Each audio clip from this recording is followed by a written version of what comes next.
Ja tere kõigile. Mina nüüd siis nagu tutvustati, siis mina ei ole liigi ekspert.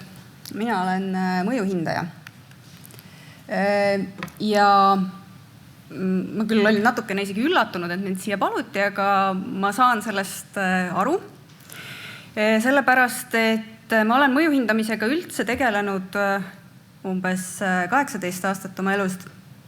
Ja viimaste 6 aasta jooksul on siis minu laual olnud umbes 17 siis tuulepargi planeeringu mõju hindamist. Sealjuures siis nii eriplaneeringuid, mis katavad kogu valda, kui siis oleme jõudnud nüüd detailplaneeringuteni, kus me räägime siis ühest konkreetsest alast ja siis leidmist, et kuhu need tuulikud siis saavad tulla või ei saa tulla. Lisaks sellega on kaasnenud lõputult ümarlauad, arutelud, konsultatsioonid, kuidas ja mida paremini saaks teha ja mida kõike peaks arvestama tuuleparkide planeeringutel.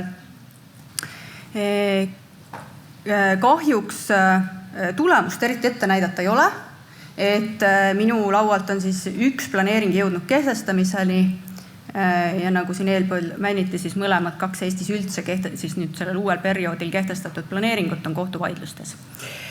Ehk siis küll on olnud väga hariv periood, väga huvitav periood. Ma arvan, et ma ise olen ka liigikaitsest saanud oluliselt targemaks. Ma olles kindlasti eelnevalt võib-olla mitte nii väga palju teadnud nii väikekonnakotkast, Must-Toonekurest kui Kaljupotkast kui metsistest, siis seda teadmist muudkui tuleb juurde, aga ikkagi ma ei pea ennast kuidagipidi liigi eksperdiks. Mis siis selle mõju hindamise puhul on siis oluline või mida siis mõju hindaja peab arvestama, on see, et kõik siis mõjuvaldkonnad, mis siis erineva planeeringu projektiga, ka tuulepargi planeeringuga siis kaasneda võivad, mida kaardistatakse kui olulised mõjud, siis neid käsitletakse kui olulisi mõjusid ja nad vajavad kõik samaväärset hindamist.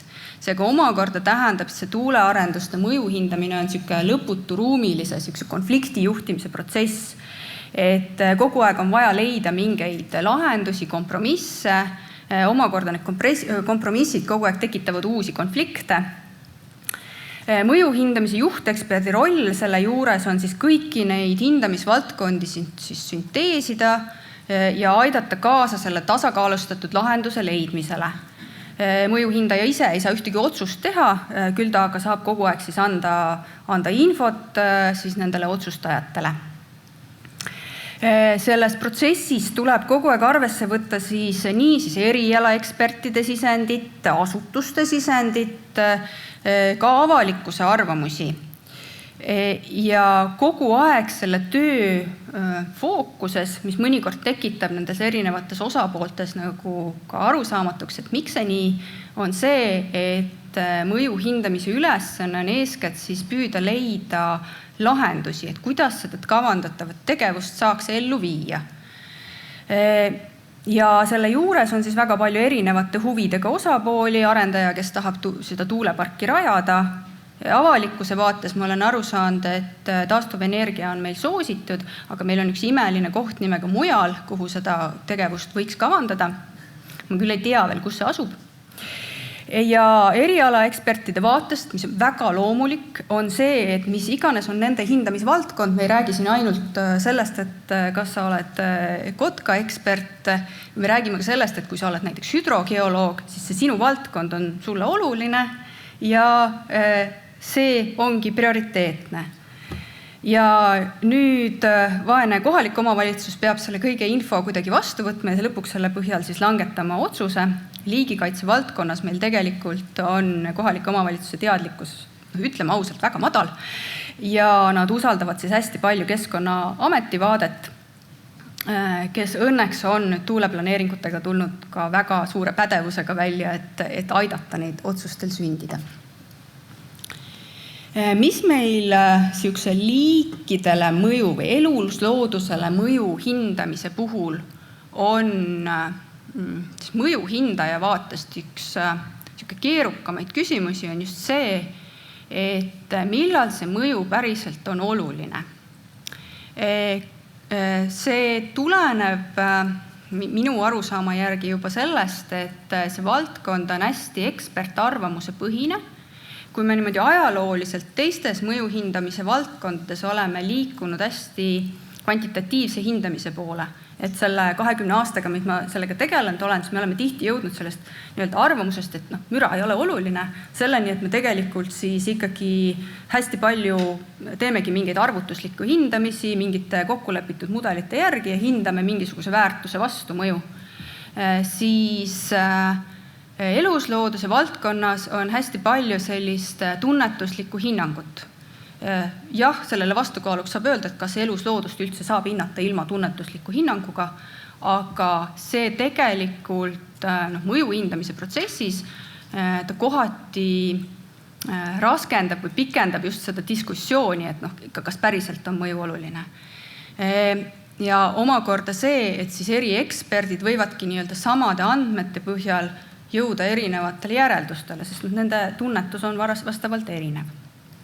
Ja kohati ka see, et millal üldse et milliseid mõjusid me ikkagi saame pidada päriselt oluliseks negatiivseks mõjuks ja mis on lihtsalt siis tegevusega, igasuguse inimtegevusega kaasnev mõju, aga mis ei ole näiteks selle liigiseisundile oluline.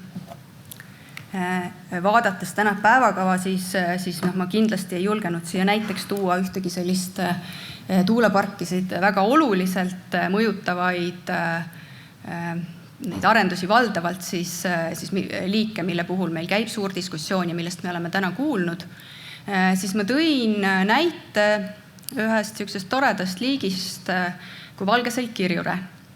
Meil ametlikult on ta täiesti ohuvälises seisus, teise kategooria liik, kelle peamiseks ohuteguriks siis eeliskande järgi on siis metsade majandamine, sest talle siis talle sobib elupaigaks just vanem mets. Ja tema looduskaitseseaduse järgne käsitlus on siis, et 50% tema elupaikadest peaks olema kaitse all. Sellisel juhul on meil siis elupaikade kaitse tagatud, liigi soodsa seisundi saavutamiseks eeldused tagatud ja isendi kaitse rakendub siis väljapool kaitstavaid elupaiku. Samas on see üks tore liik, keda me näeme ette siis nendes alusuuringutes alati kindlaks teha. Me tegeleme, ma saan aru, kõik linnustiku eksperdid väga usinalt tegelevad siis peibutamisega, et teada saada, kus nad siis elavad. Sellepärast on ilmselt tuulealadele neid elupaiku oluliselt tekkinud. Me teame, et tema mõjuks on eeskätt siis selle elupaiga ulatuse võimalik vähenemine. Me ei eelda, et tal on suur hukkumisrisk või muu häiring.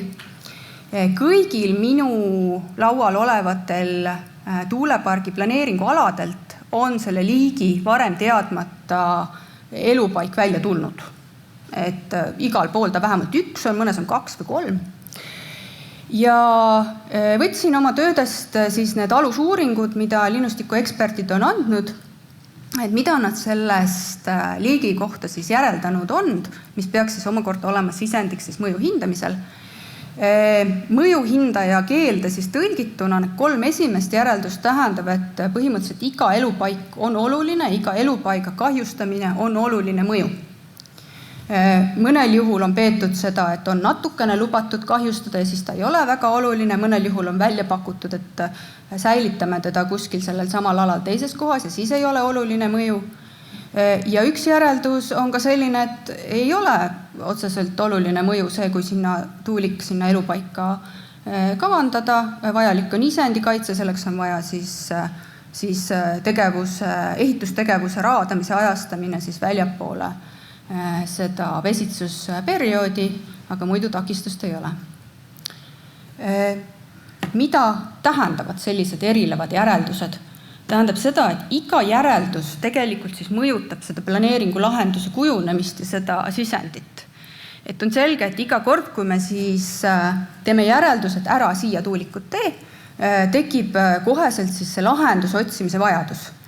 Et meil jätkuvalt selle planeeringu alalt siis kuhugi oleks need tuulikud vaja rajada, kui siia ja siia ei saa, siis otsitakse kuhu saaks.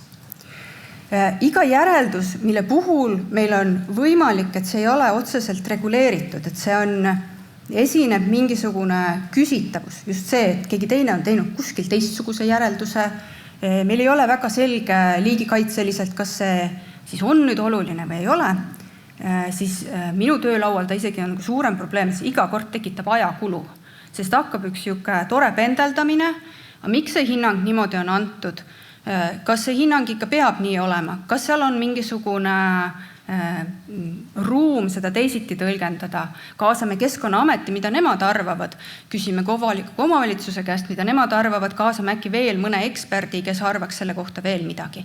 Me tegelikult ei pea rääkima ainult sellest rähnist nagu laiemalt, see iga kord, kui meil on seal siuke ruum tõlgendamisele, siis meil tekib see ajakulu, et mida siis nagu veel teha saaks, äkki ootame ja uurime veel natukene. Ja samuti me peame aru saama, et iga kord, kui me ütleme, et siia ei saa rajada, siis me tekitame selle ruumilise meetme otsimise vajaduse. Esimesed on, eks ju, et nihutage see tuulik ära või jätke see tuulik ära. Mida nendega kaasneb? Et kui me räägime seda, mida Rauno siin, Oliver rääkis, et meil kogu aeg tekib see omavaheline konflikt, et kui me kuskilt nihutame tuuliku lagealalt metsa, tekib meil ühe teise liigiga konflikt või metsast lagealale on meil jälle uus konflikt. Samuti peab aru saama, et igasugused siuksed järeldused muudavad kohe ka seda projekti tegelikult siis seda energiatoodangut, see on see, mida tahetakse saada, mida elektrit toota. Ja laiemalt siis tegelikult ka seda, et kui palju meil Eestisse tuuleparke nii-öelda vaja on. Mitte seda palju tuulikuid vaja on. Seda me nüüd oleme viimasel paaril nädalal lõpuks teadnud, palju meil tuulikuid vaja on, see on väga hea. Aga nüüd ka seda, et palju meil tuuleparke vaja on. Ehk siis meil on kas vaja suuremates gruppides, ehk siis vähem tuuleparke, aga suuremaid tuuleparke. Või meil on vaja palju väikeseid tuuleparke. Paljude väikeste tuuleparkide mõju tegelikult ilmselt kumulatiivselt on suurem kui paari suure oma. Ja tuleb ka aru saada, et meil tegelikult siis lisaks nendele liikidele on veel terve rida igasuguseid väga huvitavaid piiranguid. Me peame vaatama, kuidas see tuulik mõjutab siis vaadet kirikutornile, kus on tee, mis sellest, et seal tee peal sõidab 30 autot nädalas. Aga kuna ta on avalik tee, tuleb tast olla piisavalt kaugel ja meil ilmnevad pidevalt erinevad sidekoridorid, lennuväljade piirangud ja kõik muud toredad asjad, lisaks siis inimasustusele. Et see nihutamine tihti ei ole väga lihtne, sest seal, kuhu sa tahad teda nihutada, on mingi muu asi juba ka vastas.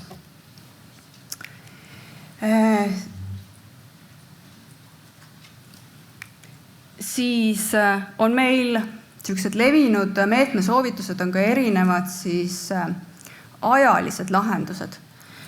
Ehk siis ehituspiirangud pesitsusperioodil, ajalised seiskamised, mis on ka hästi populaarsed siis nii-öelda leevendavad meetmed, mida eksperthinnangutes tegelikult kohati üsna vabakäeliselt soovitatakse. Minu hinnang selle kohta, et vabakäeliselt. Et ka nende puhul tuleb aru saada, et iga selline piirang peab tegelikult olema siis nagu hästi põhjendatud, et seda päriselt on vaja. Kui seda päriselt on vaja, siis ta võib olla väga efektiivne. Aga me saame tegelikult siis töölaual kõik need piirangud hakkavad ka kumuleeruma. Eks ju, et meil on täiesti vabalt tuulepargi planeeringud, kus on öeldud, et kogu siis nahkhiirte aktiivsuse perioodi üle 5 meetri sekundi suule korral peavad need tuulikud seisma. Osadele peaks nad seisma siis, kui panema kaamerad ja iga kord seisma jääma, kui mõni kotkas läheneb. Siis meil on varjutus, mis inimestele langeb, mille puhul nad peaksid ka seisma, sest ta langeb sellele talule parajasti. Ja siis on veel hanede ränne, mis ka osadel juhtudel on öeldud, et aga selleks ajaks võiks ka seisma panna. Need kõik on mõjuhindaja vaatest, jah, see on leevendav meede. Tõepoolest see seisev tuulik ei kahjusta seda liiki, kelle suhtes see mõju on hinnatud. aga iga sellise piirangu puhul me peame olema veendunud, et see päriselt on seal vajalik, et nende hanede jaoks on ka vaja päriselt see tuulik kinni panna ja kas teda on vaja panna nagu kogu rändeperioodiks või mingiks lühikeseks ajaks. Et väga erinevaid järeldusi tuleb ja siis nagu mõju hindamisest ühest küljest ongi vaja sünteesida, et jõuda selleni, kas päriselt kõik need on vajalikud, et olulist mõju vältida või saab ka kuidagi teisiti ja et nad on päriselt ka põhjendatud. Ja samuti sealt tuleb omakorda see, et kui me räägime sellest, et me tahame rajada mingi koguse tuulikuid, siis ma nüüd eeldan, et on mõeldud töötavaid tuulikuid. Et kui meil on neil väga olulised sellised käitamispiirangud, siis ma eeldaks, et neid võib rohkem vaja minna. Et see on ka üks küsimus, millega võib-olla peaks natukene rohkem mõtlema, kuidas me neid seame ja millistel juhtudel me ikkagi neid meetmeid seame. Ja samuti siis tegelikult siis võivad kaasneda tehnilised probleemid nendele elueale, kui me pidevalt hakkame neid väljalülitamisi iga asjaga tegema. Milleni ma tegelikult mida ma tahaksin märkida selles ettekandes, on see, et me peame püüdma rohkem ühtlustada. Ja ma saan aru, et see on väga keeruline just selles vaates, et ega ka eriala eksperdid ei tea, mida keegi teine mingis olukorras on hinnanud, kuidas ta on järeldusi teinud. Aga kui meil on sama liik, sama mõjutegur, sealt omakorda tuleb erinev siis hinnang, mida tegema peab, erinev järeldus, siis see omakorda annab siis erinevad tingimused siis selleks planeerimiseks, tuuliku käitamiseks. See omakorda siis annabki selle erineva arvutuuliku, kohati mingid ebamõistlikud planeeringulahendused või siis alternatiivina teataval määral siis ka nii-öelda lõputu põhjendamise, et miks mingit tingimust, mida kuskil alusuuringus soovitatud on, ei saa selles konkreetses kohas järgida või ei ole mõistlik järgida. Ehk siis selline vajadus natukene, me oleme üsna hästi tuulepargi planeeringute puhul praeguseks kokku leppinud, mida me selles alusuuringus teeme, kuidas me andmeid kogume. Aga minu vaatest vähemalt minu lauale tulevad alusuuringud kohati üsna palju erinevad sellest, kuidas me nende andmete põhjal järeldusi teeme. Mis järeldusteni me jõuame.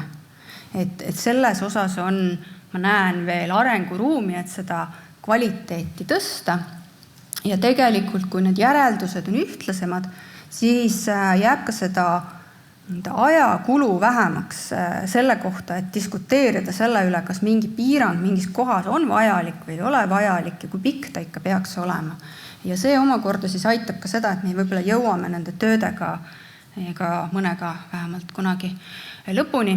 Ja et siis võib-olla tuleb kunagi ka siis 120 töötavat tuulikut. Nüüd selle sama Rähni juurde tagasi tulles, et üks probleem minu vaatest on ka see, et me kohati tundume nüüd tuuleparke või tuulikute kavandamist vaatama oluliselt rangemalt kui mingeid muid tegevusi. Et see on siis nüüd, ma proovisin ka teha tuvastamatu koha Eestis, väga raske on pidada liikidest ettekannet, millega asukohti sa ei tohi kuskil näidata. Et see nüüd siis on tuvastamatu koht ja ei ole teise kategooria liigi andmete avaldamine. Aga see sama liik, meil on Rähni elupaik, see oli siin see ei tööta, jah. Et siis me saame ühest küljest tuulepargi planeeringu puhul, me näeme kohati väga palju vaeva, et leida need kohad, kus siis on kõige väiksem keskkonnamõju. Otsime, inventeerime, teeme selgeks, et see koht niipidi selle montaažiplatsiga oleks nüüd nagu kõige parem.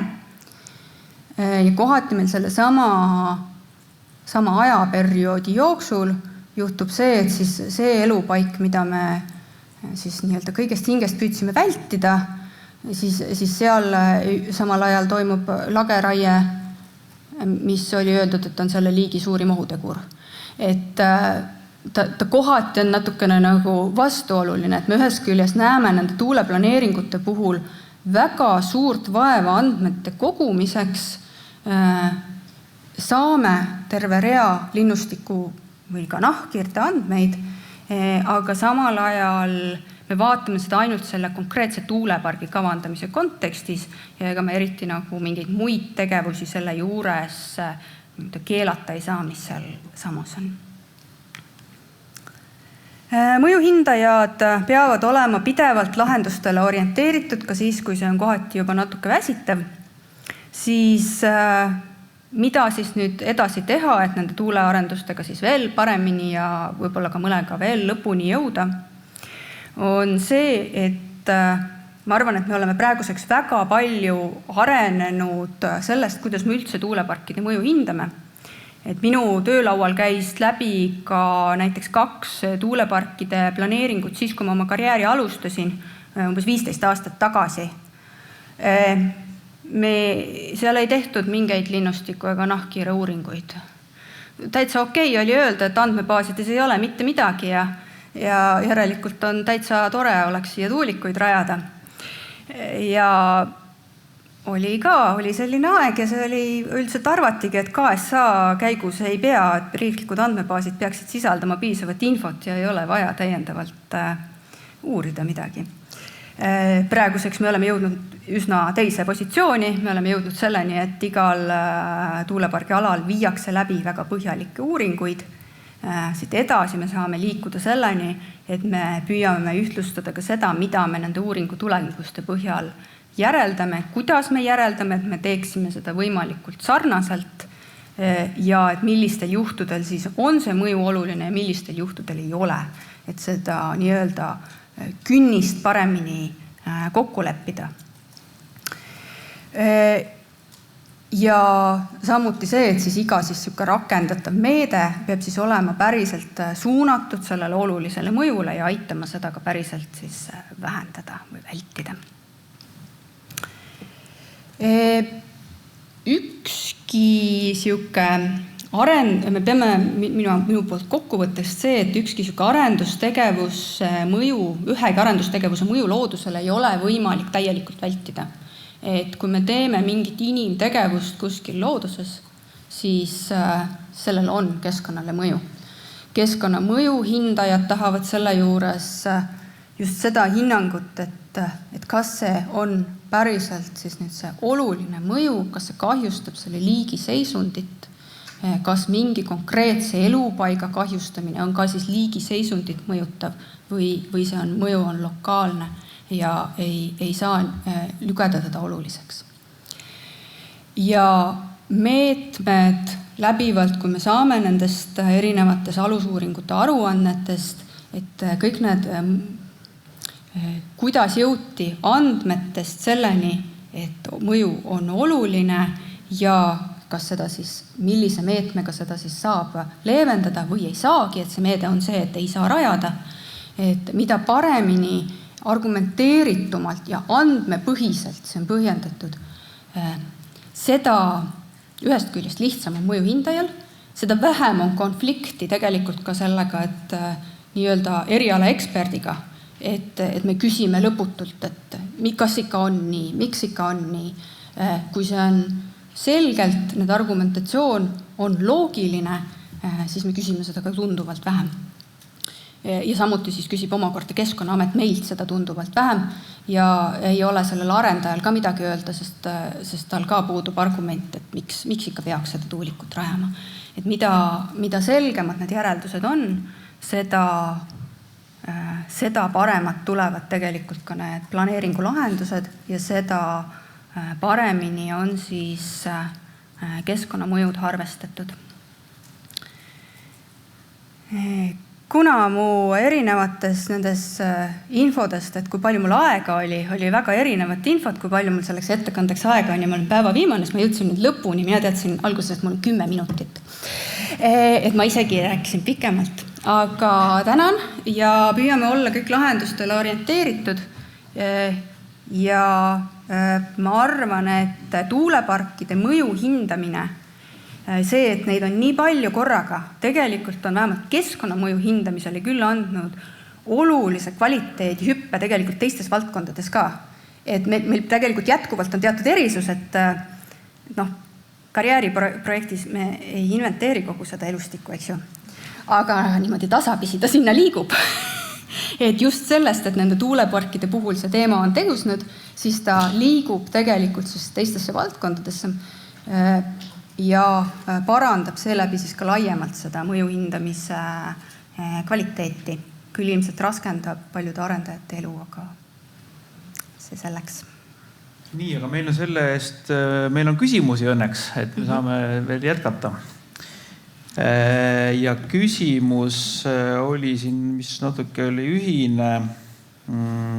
Kas looduskaitseliselt ei oleks mõistlikum tuulikuparke planeerida linnadesse, kus reaalselt on elektrit vaja ja on olemas ka vastav taristu võrku suunamiseks? Ja siin on ka teine küsimus, kas inimese pirtsakus selle üle, et tuulepark on kole, kaalub alati üle linnu või looma elupaiga kao?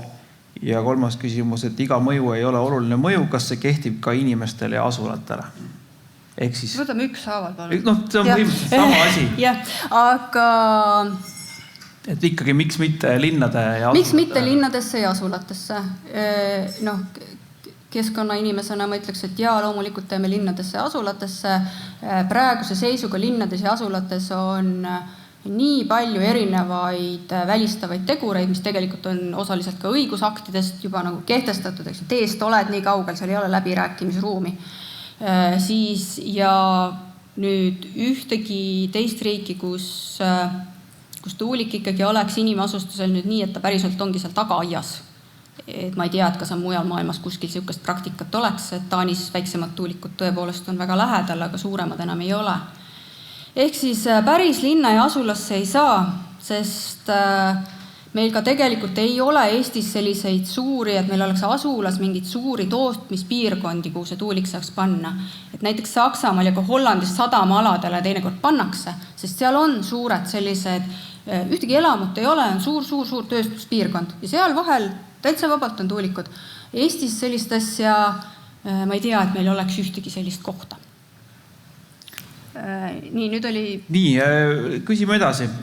Mida teha olukordades, kus mõju ei saa piisava täpsusega hinnata? Sellistel puhkudel tekib info ju olulise mõju kohta alles järelseires. Eluslooduse osas, tegelikult kõigi teiste mõju hindamise valdkondade osas, aga eluslooduse osas võib-olla rohkem, on alati määramatus. Et sellega tuleb ka leppida. Kui me tahame jõuda mingisuguste otsusteni, siis me peame sellega leppima, et mingi määramatus jääb alati sisse. Ja sellest tulenevalt me peame otsustama, et kui palju info pealt me selle otsuse ära teeme. Ja siis edasi see järelseire määrataksegi selleks, et kontrollida, kas see prognoos oli siis piisavalt täpne ja peaks veel midagi tegema või ei pea. Järelseire ongi kontrollimehhanism. Me teeme need mõjuhinnangud parima teadmise alusel sellest, mis me on ja selle asusel peabki tegema ka mingi otsuse ära. Lõputult uurida ja oodata seda, et äkki kuskilt tuleb mingi teadmine. Et nii me ei saa tegelikult ühtegi otsust tehtud. Et tuleb kahjuks leppida sellega, et mingi siuke teadmatus ja määramatus jääb alati sisse.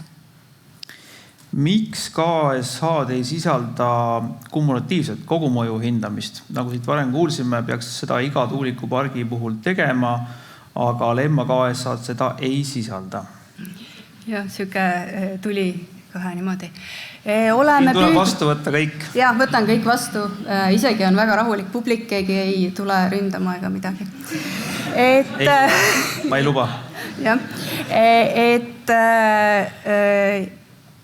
me tegelikult püüame alati hinnata erinevaid koosmõjusid nii palju, kui me vähegi oskame, püüdes arvesse võttes seda, mida me teame, mida veel kavandatakse. Kui meil seal on teatud see järjestikuse põhimõte, et me saame arvestada neid teisi arendusi, mis on siis ajaliselt samas järgus või eespool, nii et meil on see info olemas. Ja iga järgmine võtab siis eespool olevaid arvesse. Nüüd, kui me teeme omavalitsuse või projektipõhiselt hindamisi, et meil ei ole Eestis tehtud sellist üleriiklikku planeeringut ja selle mõju hindamist, mis saaks arvesse võtta kogu seda, et üldse tuleb nii palju tuulikuid ja siis sellest lähtuvalt seda kumulatiivset mõju. Aga üldjuhul me ikkagi mõju hindamistes, ka Lemma oma mõju hindamistes püüab koosmõjusid arvestada nii palju, kui vähegi seda teadmist on ja oskust on. Kui adekvaatne on kellegi tunnetuslik hindamine, et jätta hindamata tegelik potentsiaalne looduskahju või negatiivne mõju kogukonnale? Otseselt ei saa küll lõpuni küsimusest aru, aga mina püüdsingi seda, et minu jaoks on ka alati olnud, ekspertarvamus on täiesti tunnustatud üks hindamismetoodika. Sa võid teatud juhtudel modelleerida, kui sa saad mingeid arvutusmudeleid kasutada, aga ka ekspertarvamus on täiesti adekvaatne tegelikult hindamismetoodika. Ja ekspertarvamus põhinebki selle konkreetse eksperdi tunnetusel ja teadmistel. Ja minu ettekande mõte oli osaliselt see, et kui vähegi on võimalik mingit osa viia rohkem kvantitatiivseks, tuuagi sisse mingeid lävendeid, künniseid, siis see tegelikult muudaks neid hinnanguid sisulisemaks, konkreetsemaks, võrreldavamaks ja võtaks seda natukene vaieldavat tunnetuslikkust natuke vähemaks. Aga teatav tunnetuslik eluslooduse valdkonnas, ma arvan, et peab jääma ka. Selline küsimus, kas mõju on oluline, kui Natura kaitse eesmärgiks on üks liik, kuid lindu Natura alal enam aastaid ei ole ja pesagi enam ei ole? Kas sellist mõju peab hindama? Kui selle Natura ala kaitse eesmärgiks see liik on ja selle siis tuleb omakorda vaadata kaitsekorralduskava, mis selle liigi suhtes eesmärgiks on seatud. Kui selle liigi suhtes on seatud eesmärgiks, et seal peab hakkama see liik pesitsema, mis on õige tihti, siis sellest me peame lähtuma, et seal peab hakkama see liik pesitsema, kas tahab või ei taha, aga nii on see eesmärk ja Natura hindamise sel juhul põhimõtetest lähtume sellest, et seal ta peab olema ja tal peab see võimalus jääma, et ta sinna tahaks pesitsema hakata. Et see ongi, et erinevus väljapool kaitsealal olevat liigi elupaik, sellele mõju hindamine, seal ju siis edasi kaitsealal olev liigi elupaik, see on teistsuguse väärtusega ja siis Natura alal olev liigi elupaik, mille suhtes on öeldud, et see peab seal olema, siis see on nagu eriti karm vaade, et seda tuleb arvestada. Kuidas hinnatakse tuulikupargi mõju, kui see planeeritakse maastikukaitseala serva? Kas see käib ka kellegi tunnetuse pealt või hinnatakse ka tegelikku mõju? Jälle tuleb vaadata, mis on maastikukaitseala kaitse eesmärgid. Ma eeldan, et siin on äkki mõeldud visuaalset mõju sel juhul. Et visuaalset mõju me teeme tavaliselt selliseid nähtavusanalüüsi, kui palju sellelt maastikukaitsealalt siis tuulepark nähtavaks jääb, kui domineeriv ta on, teeme omakorda visualiseeringuid, kindlasti vaatame, mis selle maastikukaitseala, mis selle väärtusliku maastikuna, mis tema maastikus on see, mida kaitstakse. Et see mängib rolli, et kas mingit asustusstruktuuri, mida see päris ausalt see tuulepark ikka kuidagi ei mõjuta, et kui seal kaitstakse, see kaitstav väärtus on see, et seal on rida külad, et siis tuulepark ilmselt seal lähedal seda ei mõjuta. Kui seal on see väärtus on väga olulised, avatud vaated või vaated mingis suunas, siis võib mõjutada. Et vaatame iga kord eraldi, et mis see eesmärk on. Ja, siit hakkavad juba tulema ettepanekud, aga ma küsin veel ühe küsimuse. Kas KSA võtab arvesse mõju taimestikule piirkonna veerežiimile, näiteks tuulikupark Märgala servas ja milliselt see massiivne muutus maastiku ja nii edasi muudab? Jah, võtab arvesse. Lühidalt, jah. Väga hea. Ettepanekud, jah. No siin selline kommentaar, et seadused ja regulatsioonid oleme me ise välja mõelnud, kas Kotkas jääb oma korterist ja toidulauast ilma ainult seetõttu, et ta ei oska seadusi teha, kirja panna. Õnneks on Kotkas ka seaduses.